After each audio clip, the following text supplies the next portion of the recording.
Good afternoon, everybody. Thank you very much for the management committee for inviting me to speak today. Really kind. I'm quite honoured. And I'm here to talk to you today about print aggregators, print management organisations, we'll put a question to the House around: is print management really a boon or ban for the printing sector in India? It may be quite a controversial subject for you, but I'm not here to make the case for print management. I'm here to educate and inform, and hopefully leave it up to you to make an informed decision. But I would point out that today is my birthday, so you have to be kind. So thank you very much for that. Okay, so we'll get on with the presentation. Thank you very much for the kind introduction.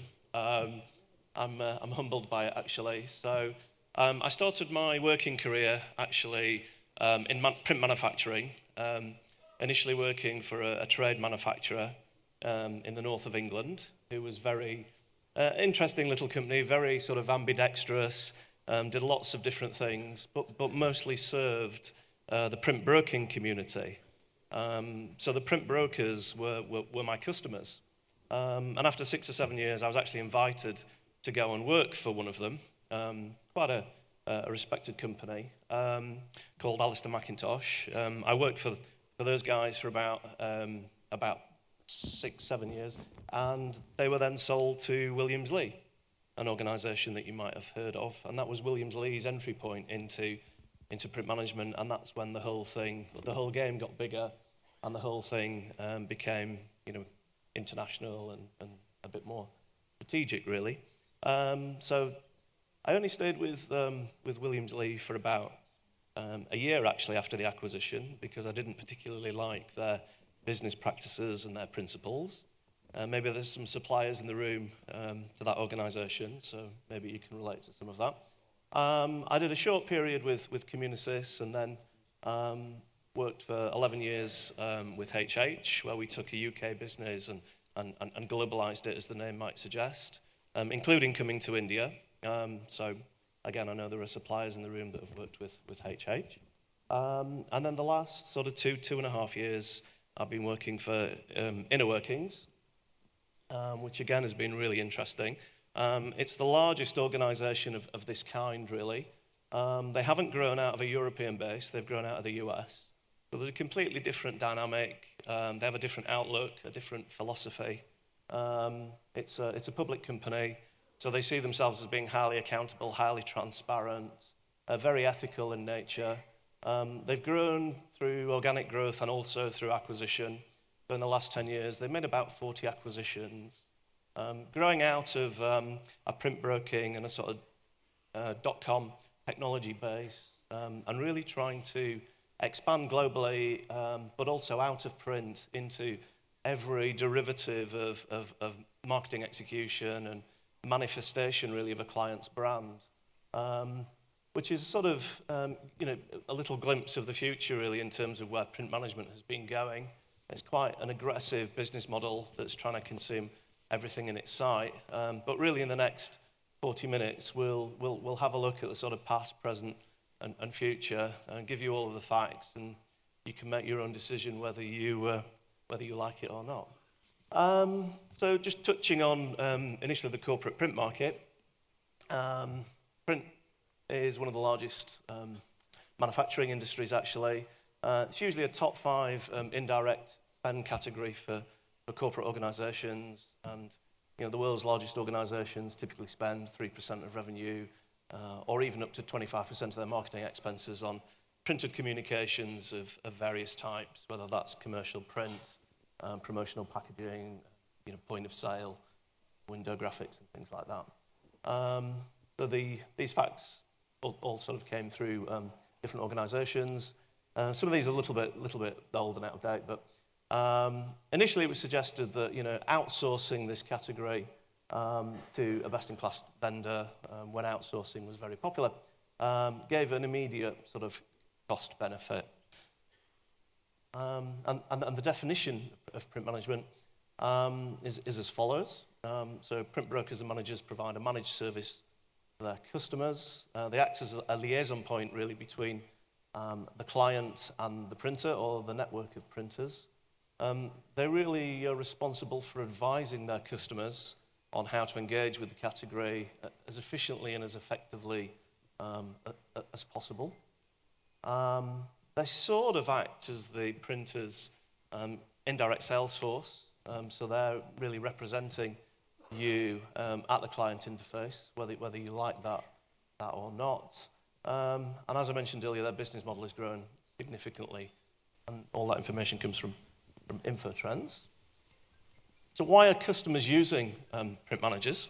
Well, for a number of reasons, really. So there's benefits to both the sort of procurement side of the organisation and also the marketing side of the organisation.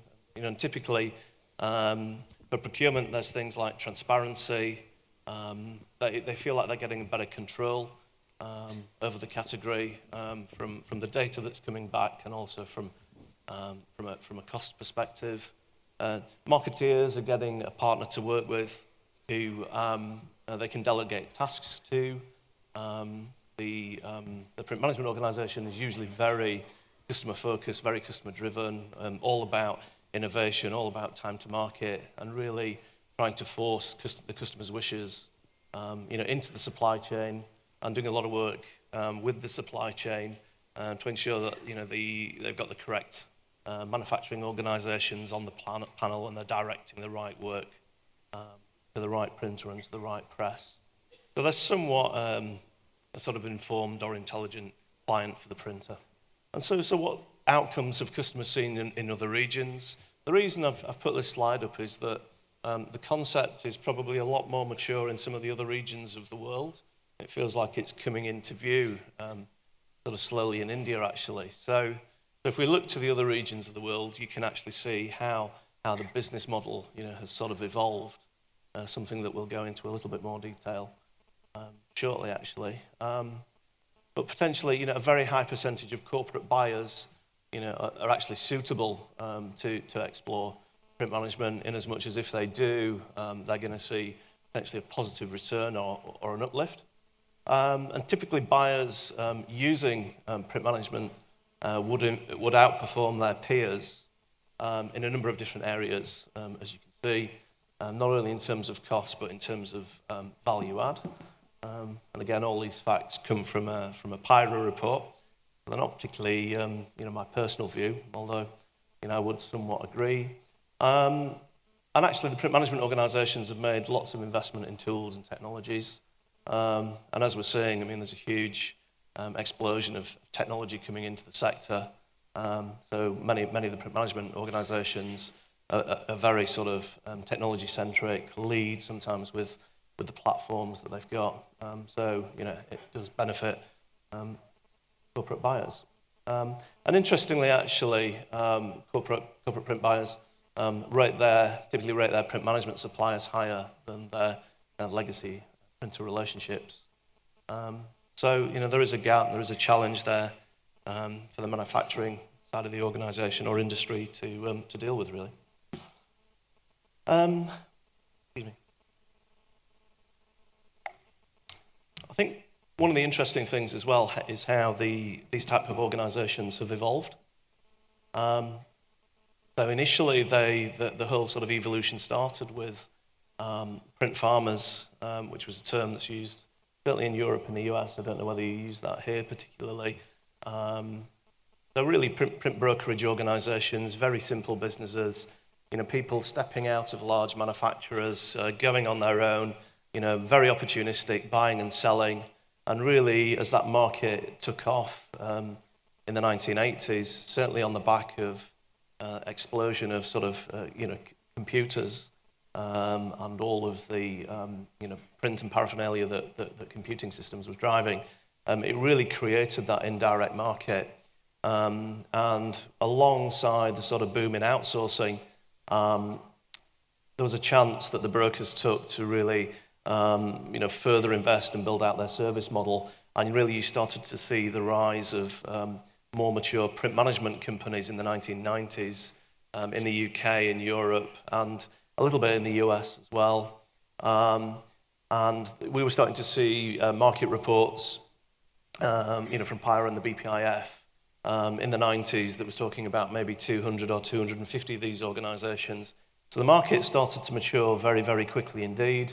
And that was the reason, as even the print management service started to consume itself and commoditise, that these organisations started to look elsewhere. They started to look into point of sale, into packaging, into permanent displays. They went upstream into creative services. They went downstream into logistics to build out their service portfolio. And there was a huge appetite in corporate organisations to outsource that and, at the time, focus on what was perceived to be core for them. If you were a banking organisation, should you be running your own print shop or your own warehouse, when there was a third-party organisation really ready just to come in and lift that and give you the sort of commercial benefit of divesting of that activity. And the other side of the expansion really was international expansion. So you saw, US corporations moving into Europe, and vice versa. And slowly these organisations now, you may be aware, are coming to India. And there's also a number of domestic companies being grown very entrepreneurially. So it's quite a dynamic market. Beyond the 2000s, as we get into sort of recent years, huge investment in technology, and more aggressive movements into other areas of print and marketing. A big attack on creative services now, and almost outsourcing for marketing could be termed as maybe decoupling. So these organisations are going aggressively now after agency spend, and pushing the agency remit back. So the agency would still be focused. We're talking about big advertising agencies on concept and creative, and really once that idea is created, the idea would be handed into the print management organisation. They would take care of all of the artwork build, all the adaptations, all the proofing, liaising with all of the stakeholders. And if you think of one big idea could create thousands of derivatives in terms of billboard ads and all the different types of print and electronic communications that could be needed, as well as all of the translations that might go with that. So organisations like TAG that Williams Lee acquired and many others are really sort of pushing in that direction. So you'll see many of the mature print management organisations now actually have a creative services offering as well. So quite interesting. And then as we come right up to date, people are looking much more than just at print. And the company I work for, Inner Workings, really is focused on marketing execution, getting heavily involved in digital engagement. Looking at events, activations, promotions, sponsorships, licensing deals, to really get a much better handle on any aspect of a client's marketing activity. If we look at how the relationships work, and apologies, these are sort of very simple schematics, really just to illustrate a point. If you look at a typical relationship between a printer and their customer, the printer's often reliant on their sales rep, as their spearhead into the client organisation, and often the whole dynamic is around between the sales rep and the corporate buyer, and you've got this very sort of point-specific, relationship, and all your departments and all the entities in your organisation stand behind the sales rep in the same way that the internal departments are stood behind the buyer. And really, although the print management organisations initially sell in the same way, so their pre-sales, could be said to be somewhat similar, they're really trying to quickly get to a position where they're very highly integrated. Technology and systems are integrated. They have a number of contact points around the organisation. Maybe they're taking over departments within the client organisation, such as marketing operations or tactical buying areas. Very focused on integrating processes and overhauling what's going on. So, and once they become embedded in that way, and the benefits are proven to the client, it becomes quite difficult to unpick. And then the challenge for the print management organisation, because often there'll be efficiency commitments that have been made initially and on an ongoing basis. They need to keep the model moving, otherwise they're in a position of sort of diminishing returns over time. So this concept has been around for a while. You might have seen it used, but I think really, that's sort of what you're grappling with at a relational or a philosophical level. And actually, if we look at the sort of core pillars of the print management offer, it's these kind of things. So they're very keen to go and hire the best people. They're draining the industry in many regions of the world of all the talent. So they want subject matter experts in every area. They want to be able to bring those and put those in front of the client.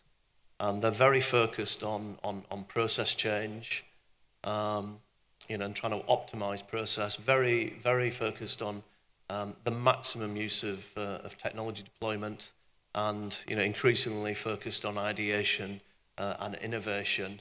And these kind of things are on every corporate client's wish list. And all of that is, the shape of the diagram is quite deliberate. All of that is stood on its supply chain. So if it feels like it's stood with any of your print management relationships, that's certainly the case. There's a great strain placed on supply chain in some instances with some partners. And the whole thing is very, very focused on, on the client objectives. And as much as the print management organizations, are blamed for a lot of this, I think the corporate clients, are very complicit. So actually, with the rise of, print management in India, it's the same corporate clients that are requesting this and, putting their hands up. So they've had positive experiences in Europe, in the US, and these same global clients want to drive and push the same vendors into the market, which presents some other challenges actually, because what you're seeing in India is a very mature model coming in. It's not coming in as like an early adoption model. You're being hit with a very mature model from day one, because if the client's being charged X in Europe, it's really tough to try and negotiate any more than X in every subsequent region. So the benefits for the client, again, very, very focused in these kind of organizations' mind. So alignment with the corporate objectives, and there could be lots of things there, not just efficiency. There could be green issues.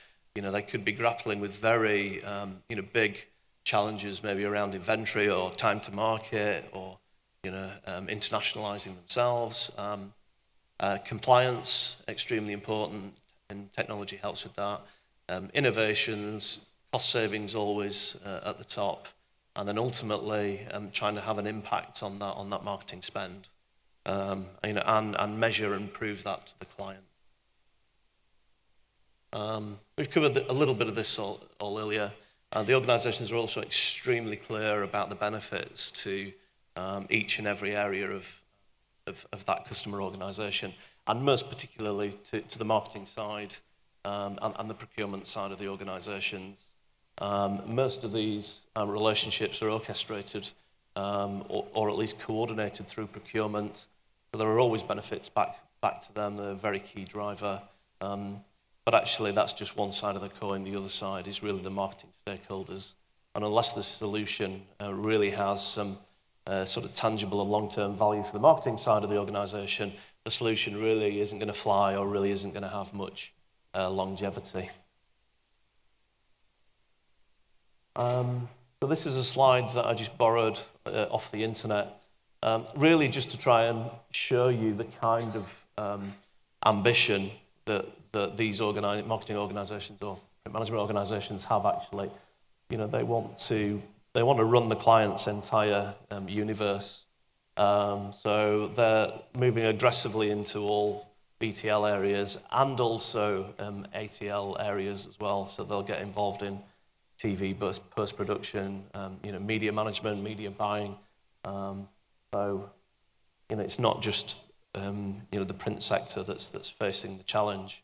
And actually, I would say in some of the regions of the world where these solutions have been in place for a little bit longer, their focus now has moved well beyond print.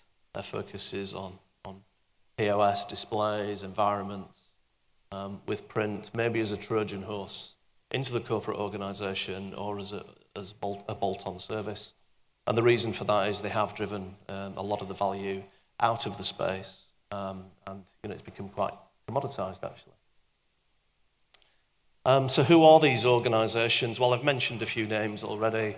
As you're aware, I've worked for a few of the names already. So again, this came from Infotrends, one of the organisations that seems to be reporting on the development of this marketplace. And this is really one of their summary charts.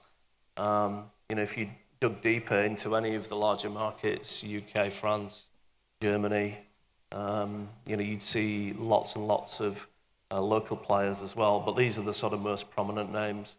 And I've included a few over here who have sort of come to India as well. And I'm sure there will be more.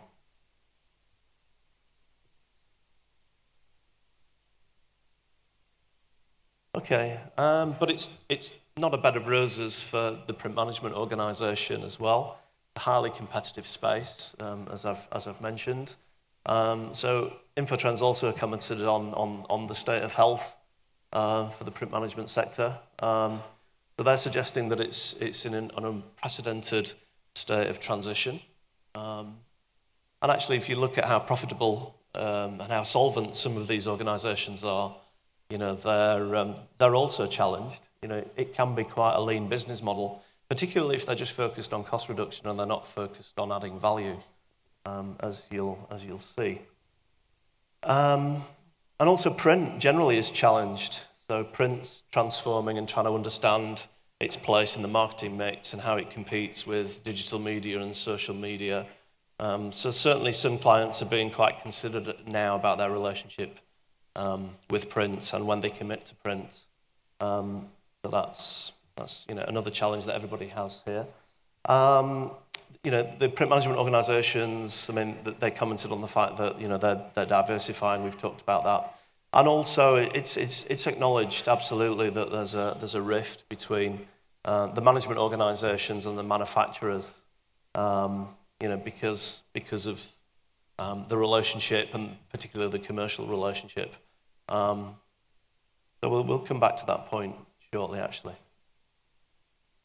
So the macro trends that are impacting the print managers, certainly increased competition, certainly the maturity of the model. Even if they sign an absolute sweetheart deal with a corporate client, that's going to harden over time, particularly if they've committed to year-on-year savings. Typically, after 3 or 5 years, the clients will be back to market, retendering. So then you'll see a second generation contract, with harder commercials.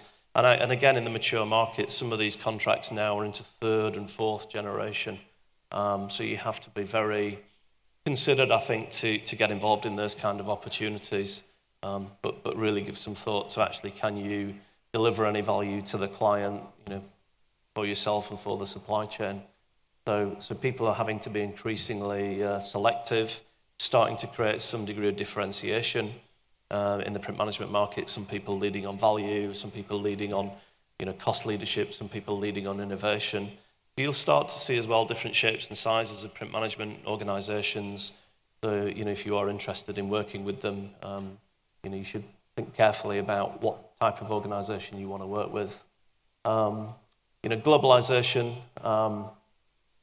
is impacting the sector as well. We've got organisations growing out of a European base, an Asian base. I'm sure in a few years' time we'll have an Indian print management organisation, having an impact on the market globally.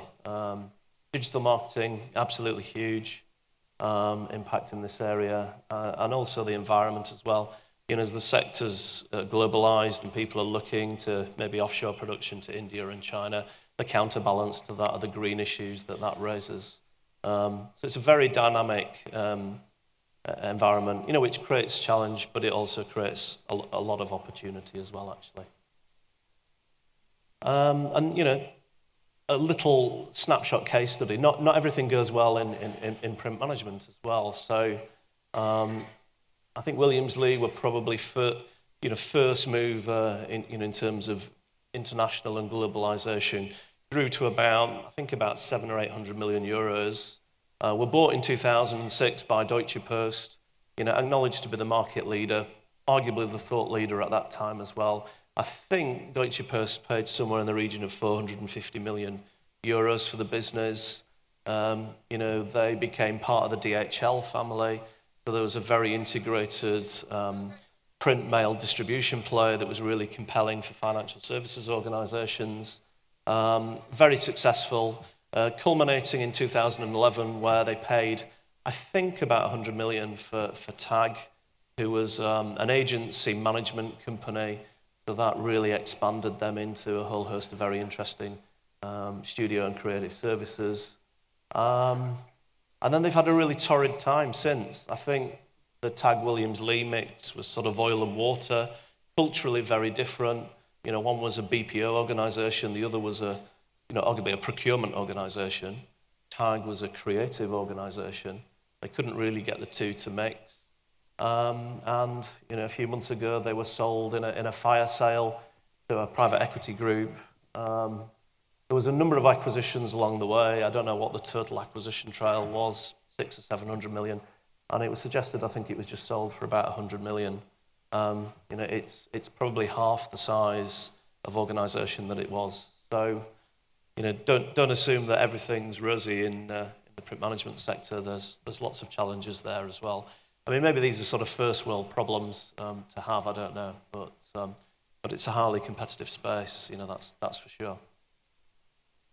We don't have to go into this in a huge amount of detail, but this really sort of shows you, I suppose, how the dynamic changes from initial startup up to market saturation, really. So, the offer goes from being, if we look at the key characteristics at the top, the offer is very sort of unique, and then at the low adoption rate starts to become a little bit differentiated until you get to saturation where, it's a commodity offer.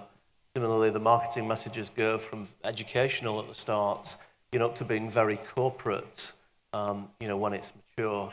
And the challenge is, or the dichotomy is, as it's maybe just in that early adoption phase in India, it's been driven by, as I say, mature organizations from overseas who are at saturation in their core markets. So they're coming in as a mature corporate, their processes are set, they've got a very clear sense of where they're going. So you're being hit actually with quite a mature offer, is my feeling. So you need to grapple with that. And in summary at the bottom, there's a number of interesting points along the way around operating costs and profits and things like that. But, the management style has gone from being very entrepreneurial and very visionary to being very, sort of operationally efficient and, and cost-focused and all about the return. So it's, interesting times, I think, for you, actually. So what's the client's view? So we're doing a little bit of work at the moment with the World Federation of Advertisers, who are a really interesting organisation. We sponsored a report with them last year. So this is their membership. It's the world's, I think it's about the 100 world's largest advertisers. So it's the organisations that are most invested in the marketing category and arguably the print category. And the WFA allowed us to talk to their community, about a number of different sort of related issues. And I thought the client's view was an interesting one to share with you because, you might be surprised, actually. So we asked them, how are they sourcing today? So we're talking to these organisations globally. So this is somewhat general, but it's their general, sort of global view on, on things. And the red areas, suggest that mostly they're still working with approved, supplier panels, rather than the orange being a single source relationship. And there are areas where single source is a little bit more prevalent, which suggests maybe a contract, probably a print management contract, print and point of sale and merchandise. But it's still not the most dominant solution. And as you can see, there's still lots of different types of procurement practices in play, actually, which I think is very encouraging. We also wanted to know, where is the process managed? Is it managed globally? They're looking to just put a single contract down. Is it managed regionally? Is it managed locally? And again, you can see it's still mostly managed at a country level. So the propensity for decisions to be imposed on India, for instance, if the headquarters in the US decides they're going to outsource globally to inner workings, hopefully they would. But actually, that's not the norm. The norm is still very much that the local market is in control. Which pricing mechanisms are used? Again, lots of different mechanisms in place, but mostly rate card. Which is good. You agree a price, you provide a set of prices, and the client works to that. Very, very prevalent, I think, with printer-type relationships, and quite favourable. It's more the print managers that tend to work on management fee-type arrangements, in my experience anyway. So again, it's not the sort of dominant commercial mechanism. And actually,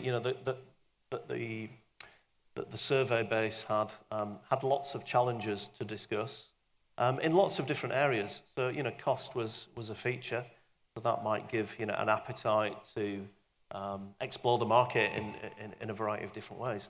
But still, lots of unmet needs, in many different areas. So, getting close to your client and understanding their challenges and helping them address them, is something that we can all do, not just print management organisations.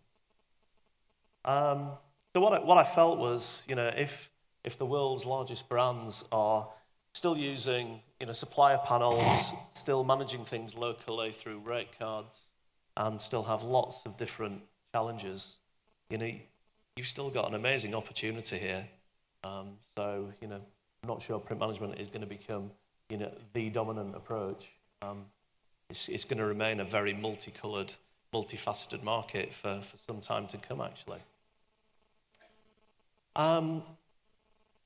So hopefully that's a positive. So maybe some people in the audience are starting to think, well, should I be working with print management organisations or not? So here I'm trying to give you a balanced view and a somewhat honest view. I'm known for my honesty and integrity, dare I say. There are pros and cons. So firstly, on the positive side, the big aggregators have got a lot of volume to share. So it's a tap that maybe you can turn on and turn off to meet your needs. It could open up new markets to you, whether that's geographic markets or vertical markets. Again, that might be of interest. The print management organisations are somewhat literate. They understand the category. They've invested, you would hope, in pre-press, pre-media, and in experts, as is the suggestion. So hopefully it would be very easy and efficient to do business with them. You wouldn't have to educate them. You wouldn't have to do a lot of running around. They should just be able to give you print-ready files. And some of the more enlightened organisations will work with you somewhat strategically, co-develop ideas, build value, protect value. So again, explore the market carefully. Maybe some PMCs could make good clients. But then on the flip side, not all print management organisations are experts. Many of them will demand that prices are lower. If they're coming in between you and your client, you could lose sight of the client, always a concern. And sometimes the financial practices leave a lot to be desired.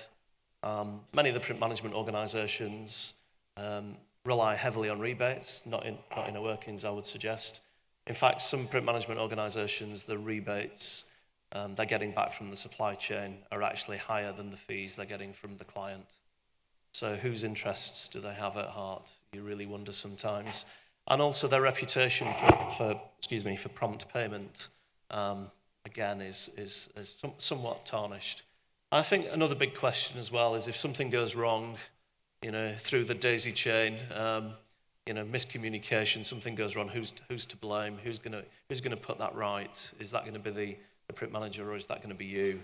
There are lots of things that you need to think about carefully, I think, before you jump in with both feet. So touching on the sort of thorny issue of price, I thought I'd show you how it worked for many organisations in the sector. So this is a generalisation. You're charging the client, a rather nice price today, and you suddenly find out that they have signed a single source agreement with a big print management company. What's going to happen?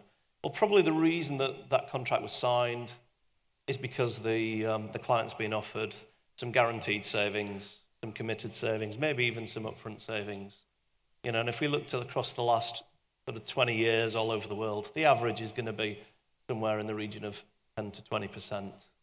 And actually, so the selling price to the client is going to be lower, but actually within that price to the client, the print management company is going to expect to cover its operating costs. And these are very averaged figures for the sector, and also some profit as well.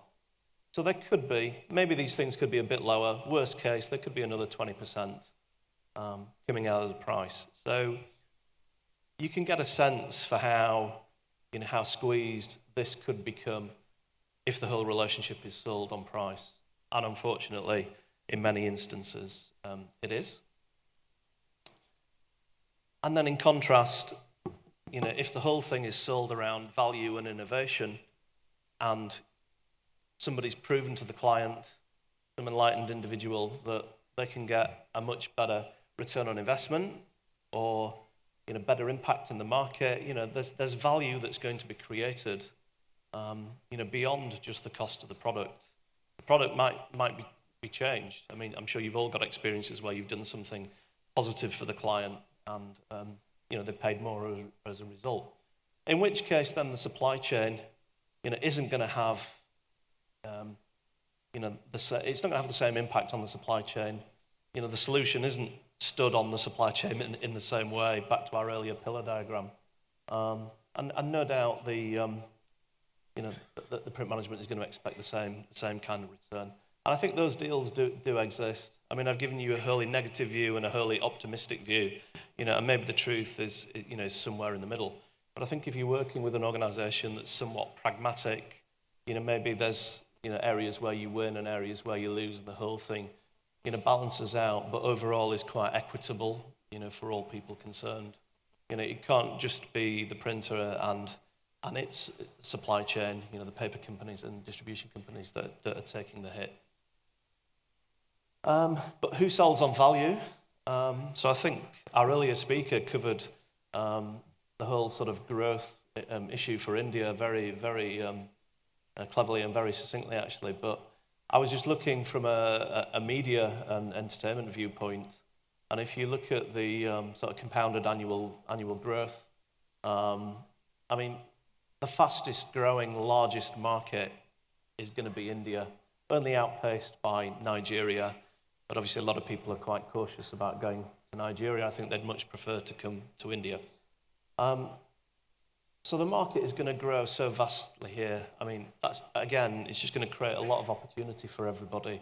So hopefully, there's room for everybody in this growing and expanding market, is one idea. The other was, and who sells on, differentiation? Well, I think if you can be highly differentiated, there's lots and lots of upside. So maybe it just encourages everybody to be innovative, creative in their approach, and we can get the extra dollars, ultimately out of the consumer, not just out of, our corporate clients. So in summary, there's good and bad in print management, like in any marketplace, in the printer marketplace, in the corporate marketplace, in the consumer. marketplace. But I really do feel that printers need to have a sort of clearly defined and differentiated strategy. So you need to think carefully about whether you want to work with print management organisations, but then you need to think very carefully about where you work generally. So pick your clients and certainly your partners carefully.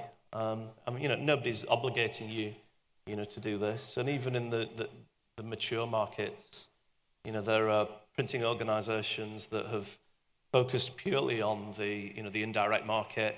They're doing extremely well. There's clients that have chosen not to play that game, purely serve direct clients. They're doing extremely well. I think the challenge is if you try and do both, that can be difficult to manage. And that's where I'm suggesting that you need to be sort of careful. Maybe you need to start segmenting those clients, differentiate the offer to each. Maybe you're adding, you're delivering more value, a richer service experience to your corporate client because that's what they want. And, give, a different solution to the aggregators. They don't need a sales rep. They need a very efficient route into your press room. Again, back to earlier presentations. And I think if you can sort of think about segmenting the offers, maybe both areas could work for you. And then it can be a tap that you can turn on and off and bring in additional volume if that's what you want to do.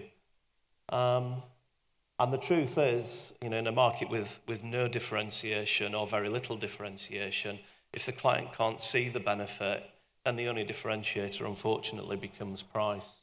And that's the challenge, I think, for all of us. So the question back to the house, which is where we came in, was print aggregation, a boon or ban for printing companies. So I think we need to put this to the vote, if that's okay. Remember, it's my birthday.